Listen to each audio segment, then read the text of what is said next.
Indigo flights கலவரம் பற்றி உங்க எல்லாருக்கும் தெரிஞ்சிருக்கும்னு நினைக்கிறேன். அண்ணன் தம்பி அக்கா தங்கச்சி கல்யாணத்துக்கு போக முடியாமல் பலரும், எக்ஸாம் எழுத முடியாமல் பலரும், நெருக்கமான சொந்தங்களோட கடைசி ரைட்ஸில் கலந்துக்க முடியாமல் பலரும் அப்படியே ஸ்டாக்னண்ட்டாக தேங்கி இருந்துட்டாங்க.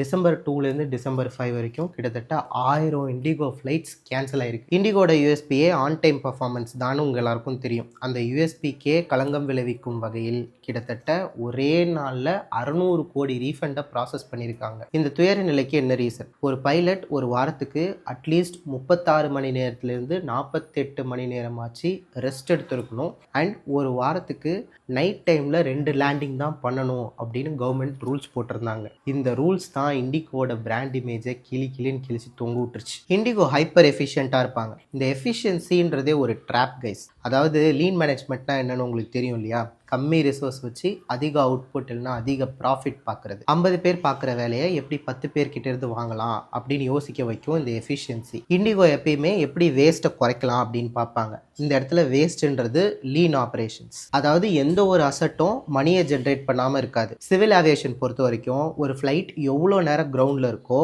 அவ்வளோ காசு லாஸ்ட். ஒரு பைலட் எவ்வளோ நேரம் ஐடியலாக இருக்கிறாரோ அவ்வளோ காசு லாஸ்ட். ஒரு ஃப்ளைட்டுக்கும் இன்னொரு ஃப்ளைட்டுக்கும் நடுவில் 2 ஹவர்ஸ்க்கு மேலே கேப் இருந்துச்சு அப்படின்னா அவ்வளோ காசு last.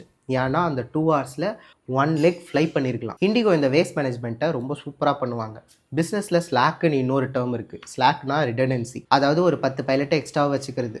So in case existing pilot சிக்காக இருக்காங்க, இல்லை ஆப்ரேஷனில் ஏதாவது டிஸ்ரப்ஷன் ஆகிடுச்சு அப்படின்னா இந்த பேக்கப்க்கு இருக்கிற பைலட்ஸை யூஸ் பண்ணிக்கலாம். இவங்கள தான் ஸ்லாக்குன்னு சொல்கிறது. பட் ஸ்லாக்குன்றது ரொம்ப எக்ஸ்பென்சிவ். ஏன்னா அந்த பைலட்ஸ்லாம் ஐடியலாக இருக்காங்க இல்லையா? நான் முன்னாடி சொன்ன மாதிரி பைலட்ஸ் ஐடியலாக இருந்தால் பிஸ்னஸ் தான் லாஸ். ஆனால் இந்த ஸ்லாக்குக்கு ஒரு மினிமம் ரிக்வயர்ட் லிமிட் இருக்குது. இண்டிகோ கரெக்டாக அந்த மினிமம் ரிக்வயர்ட் லிமிட்டை தான் வச்சுருக்காங்க. இந்த கவர்மெண்ட் ஒரு புது ரூல் ஒன்று போட்டாங்க இல்லையா? அது இண்டிகோவோட இந்த வேஸ்ட் மேனேஜ்மெண்ட் ஸ்லாக்கு எல்லாத்துலேயும் கல்லெடுத்து தெரிஞ்ச மாதிரி ஆயிடுச்சு. இப்போ ஃபார் அன் எக்ஸாம்பிள் இண்டிகோ ஒரு வாரத்துக்கு 1000 பைலட் ஹவர்ஸ் ஓட்டிகிட்டு இருக்காங்க அப்படின்னா இந்த புது ரூல்னால 800 பைலட் ஹவர்ஸாக குறைஞ்சிருச்சு. இந்த மிச்சம் இருக்கிற 200 பைலட் ஹவர்ஸ் இருக்கு இல்லையா? அதை அட்ரஸ் பண்ணுறதுக்கு பைலட்ஸ் இல்லை. அப்போ என்ன பண்ண முடியும்? ஃப்ளைட்ஸை கேன்சல் தான் பண்ணி ஆகணும். இதுக்கு பேர் தான் லீன் ட்ராப் கைஸ். ஸோ எஃபிஷியண்ட்டாக இருக்கிற எல்லா சிஸ்டமும் கரெக்டான சிஸ்டம் கிடையாது. அது ஒரு ஃப்ரெஜைல் சிஸ்டமாக கூட இருக்கலாம். இந்த ஃப்ரெஜைல் சிஸ்டம்னால தான் இண்டிகோட பிராண்ட் இமேஜ் இப்போ கிழிஞ்சு போயிருக்கு.